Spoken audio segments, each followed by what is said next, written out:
Truth be told, I've been kicked out of the house. Could you put me up for just tonight? What? You were kicked out? Grandpa, let's live together in our house. Oh, is that okay? Father-in-law, having been treated poorly by his son-in-law and daughter-in-law, was finally evicted from their house. If he were to live with us, who run a sushi restaurant. I'm Emily, 40 years old. My husband Jacob is 2 years older.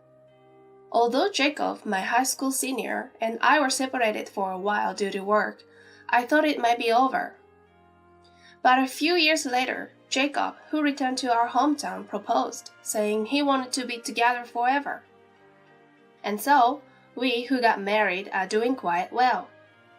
Our daughter Jessica is in the 3rd grade of elementary school, and we are a close-knit family of 3.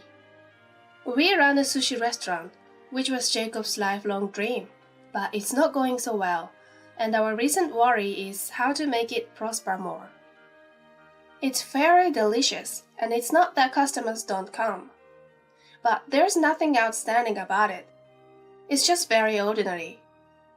I'd like to try advertising on popular SNS, but we can't afford to do that now.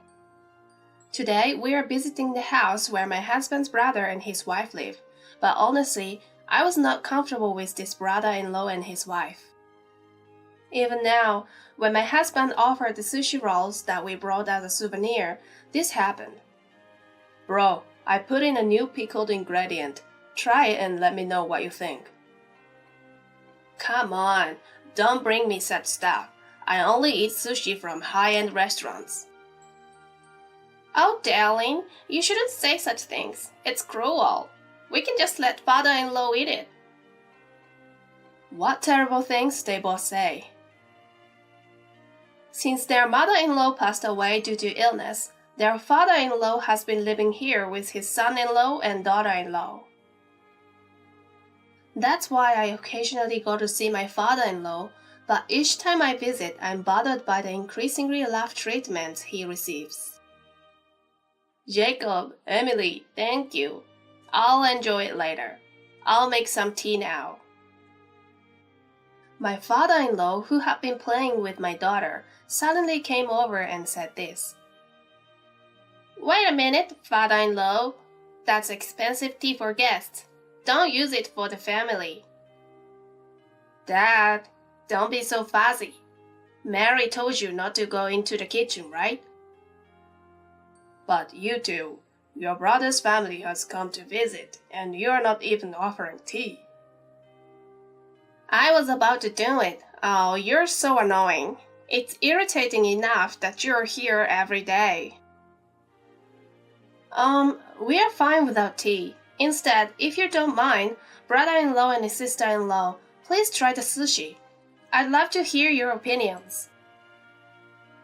I couldn't stand it any longer and intervened as softly as possible. Emily, it must be tough running a sushi restaurant with such a brother. You need to brush up or you won't prosper. Brush up? No use. Even if you use English words, she won't understand. A down sushi restaurant like yours is probably drowning in debt and on the verge of bankruptcy, right? We do have debt, but we're managing to pay it back bit by bit. In response to Mary's harsh words, my husband retorted, frustrated. Ignoring my husband, Mary continued to me. You should have married an elite banker like me. It's a pity that two brothers can be so different. Exactly. Your life would have been much better if you had followed my lead, instead of pursuing your childhood dream of owning a sushi restaurant with Dad. Huh!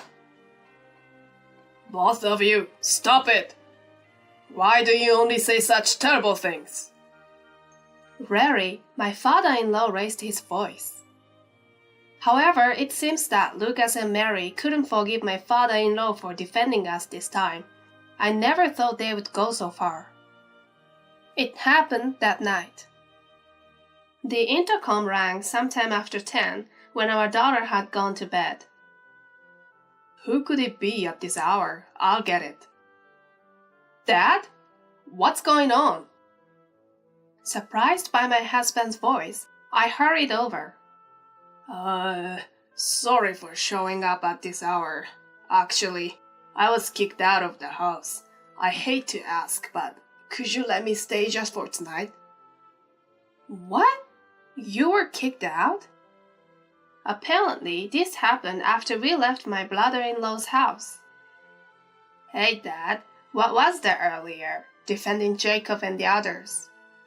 Well, you two were saying some terrible things. Look, we're taking care of you out of necessity, Dad. Do you understand that? Honestly, it's a nuisance.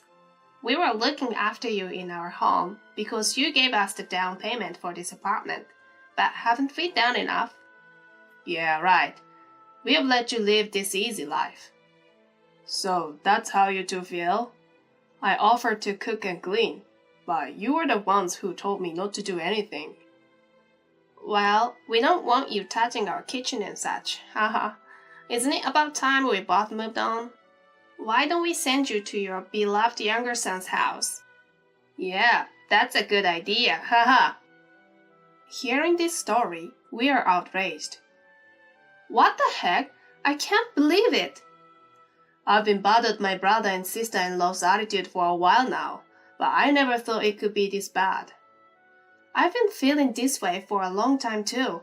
I can't forgive them anymore. Anyway, it's late now, and we have an early morning tomorrow, so let's go to bed. Father-in-law, please warm yourself in the bath. I'll prepare your bed in the meantime. Thank you, Emily. I'm sorry. The next morning, our daughter was surprised to see her grandfather when she woke up. Grandpa, what's happening? Good morning, Jessica. Sorry for suddenly intruding. Why? I'm happy, Grandpa. Let's play when I come back from school.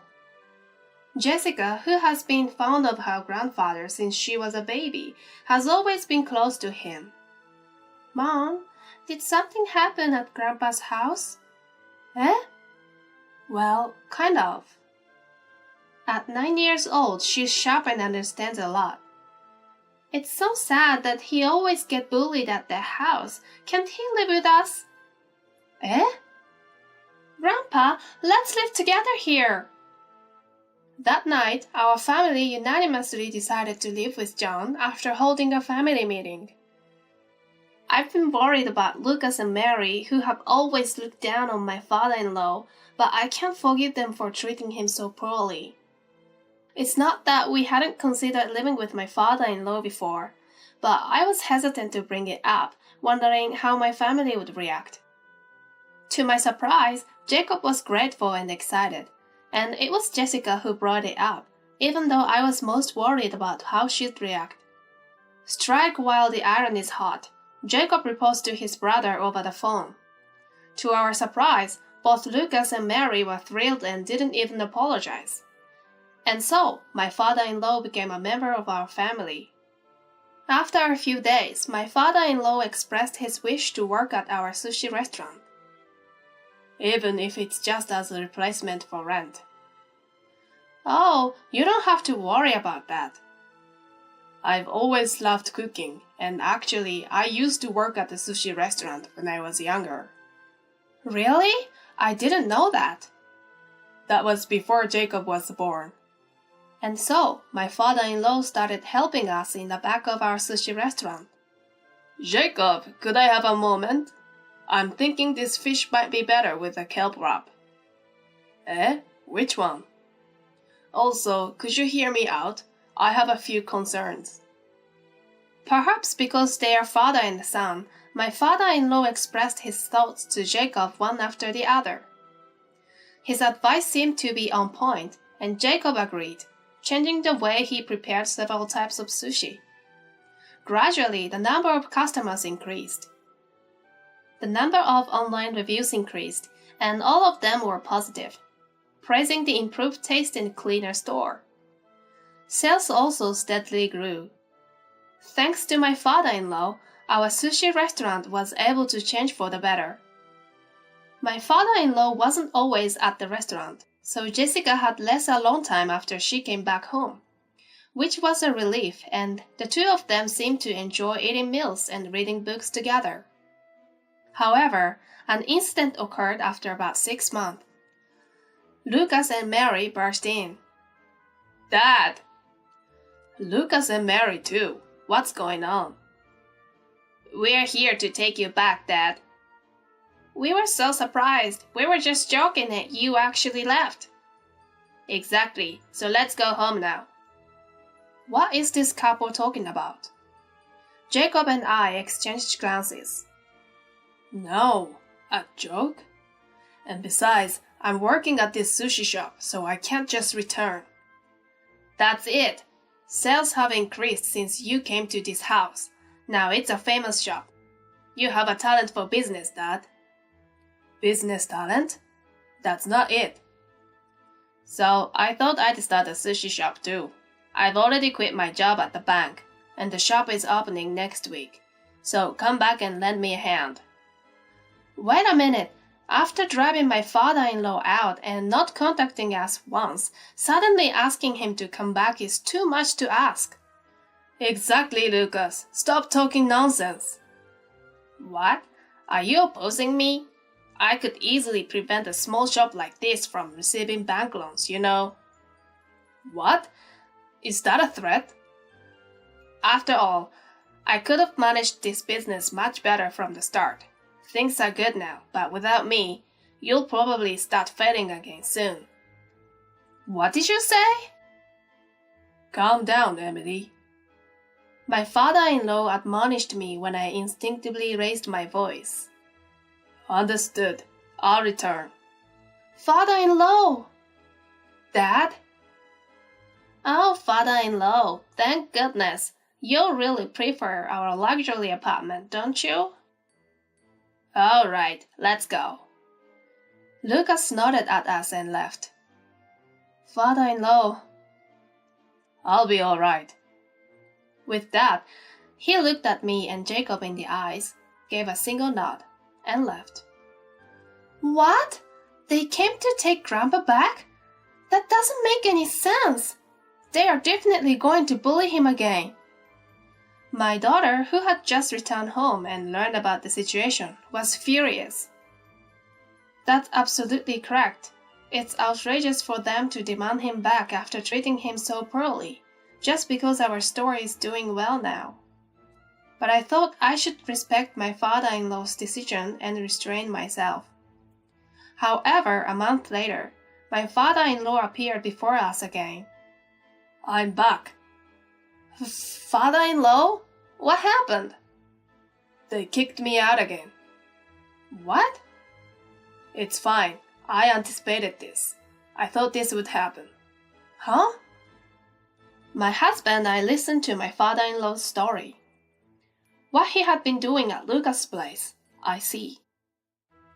That awful couple, I wonder what will become of them. So, my father-in-law started living in our house again, and our daughter was overjoyed. Of course, he also came back to work at the sushi restaurant. Even after my father-in-law had left, we had faithfully carried out his teachings, so our sales hadn't fallen, but without him, things had been tough. However, we were able to run the shop efficiently again. Thanks to my father-in-law's connections, we could even procure fresh, unusual fish, and our customers only increased. Then, Lucas and his wife, having heard this information, intruded again. They were always toying with my father-in-law for their own convenience and belittling people, and I was no longer willing to forgive them. Dad, what's going on? Oh, Lucas, what's the matter? What's the matter? Our store's customers are decreasing, so why is there a queue here? Well, it's because the sushi Jacob makes is delicious, and Emily's service is also great, isn't it? Even in our store, we are making sushi just as you taught us. Did you possibly give us a fake recipe? Why would I teach you a fake recipe? Then why is there such a difference? Firstly, who's making the sushi in your shop? It's a friend I hired. We decided to hit it big with a high-end sushi restaurant together. I hope not, but that person isn't an amateur, right? Of course not. He holds a chef's license. Where and for how long did he train? Train? What training? Are you understanding sushi chefs? Just because you have a cooking license doesn't mean you can serve sushi to people. But we have Dad's recipe. Even this guy didn't do well until he was told by Dad, and then he prospered. What are you talking about, bro? I trained for many years because I wanted to open a sushi restaurant. Even after that, I studied and prepared multiple times after closing. You can't just start serving new dishes right away. What? Also, your restaurant is advertising itself as a high-end place, right? I saw your website. And even if you could serve the same taste in sushi as us, there's no way customers would come if you are charging double the price. Even if they visit once, customers won't return for an overpriced amateur taste. Isn't that obvious? Hey, don't act so high and mighty. I'm more professional when it comes to management. Enough! Huh? My father-in-law shouted in admonishment. Sure, you might have business knowledge from working in a bank, but running a restaurant is not just about that. If it's sushi, you need knowledge about fish. How to handle it, how to cut it, how to preserve its freshness. And it takes many years of training to make the sushi. Jacob has been learning for many years. That's why I relied on you, Dad. I told you to write down everything about cutting and making sushi. You lied, didn't you? As I said, I wrote everything down. If you were serious about wanting to learn, I was planning to instruct you. But you said it was a nuisance and told me to leave. There's no way someone who has never trained can do it just by looking at the piece of paper. At this point, Luca's wife interjected. Instruction? Jacob was only able to do it because he trained on his own. Despite being just a fish-loving amateur, you act so high and mighty. I wonder if you treat your customers with that kind of contemptuous attitude. Huh? Sure, I'm an amateur now, but when I was young before, I became an office worker. I worked at a sushi restaurant, and it was at Matsuzushi. What? Matsuzushi? The famous one? Now, even the restaurants run by the disciples who have taken over the front curtain are fully booked. The chef at their main shop and I was in the same class. He, who used to work hard together with me, is now quite a celebrity. That's a lie, right? If you worked at such a successful sushi restaurant, you wouldn't have changed jobs to become an office worker. That's right. Normally, that might be the case, but your mother was weak. It was impossible to raise children while working as a sushi chef, which is a demanding job from early morning till late at night. I switched jobs and became a normal office worker when you were born. That's a lie. It's not a lie. You're welcome to check with Matsuzushi. What? Yes, the sushi restaurant where my father-in-law worked when he was young had become so famous that no one didn't know about it. Thanks to my father-in-law's personable character, which has maintained a relationship with his colleagues and masters from that time, our family benefits a lot. We are able to get good deals on fish at the market, learn about rare fish, etc. My husband and I were surprised to realize that my father-in-law's advice was right on point. If that's the case, I'll fire the guy we have now. Should I hire a sushi chef? And let's make this place even more successful with Dad and me. My father-in-law decisively replied to Lucas, who was now trying to turn things around. I'll make this clear. I have no intention of going back to your place in the future. Why? It's suffocating, with restrictions on what you can do and what you can't. Living with Jacob and the others, I've realized how stifled I've been up till now.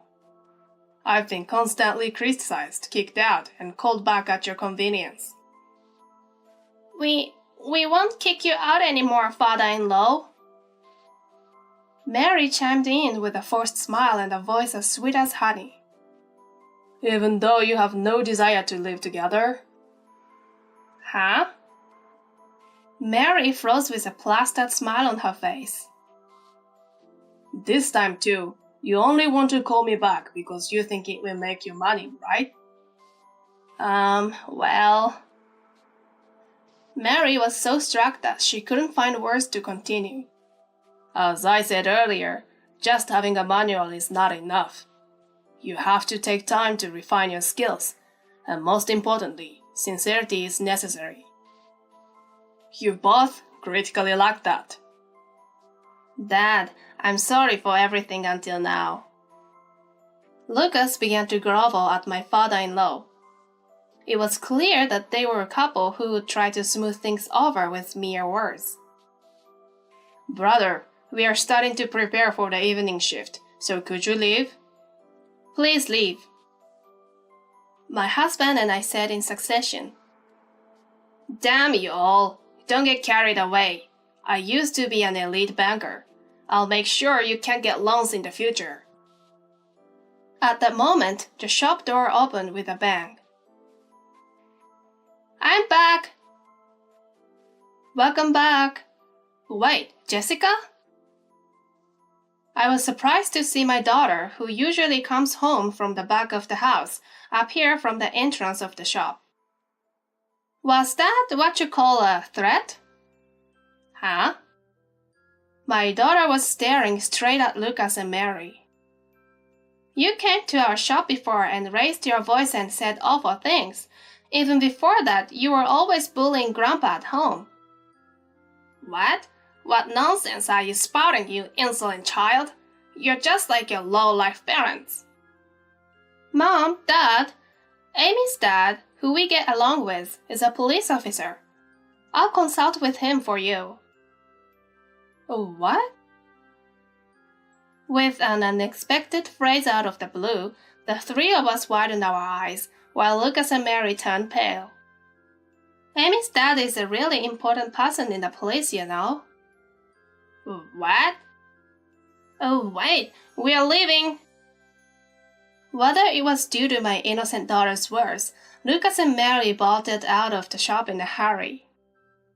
Welcome back, Jessica. Oh my, that was a surprise.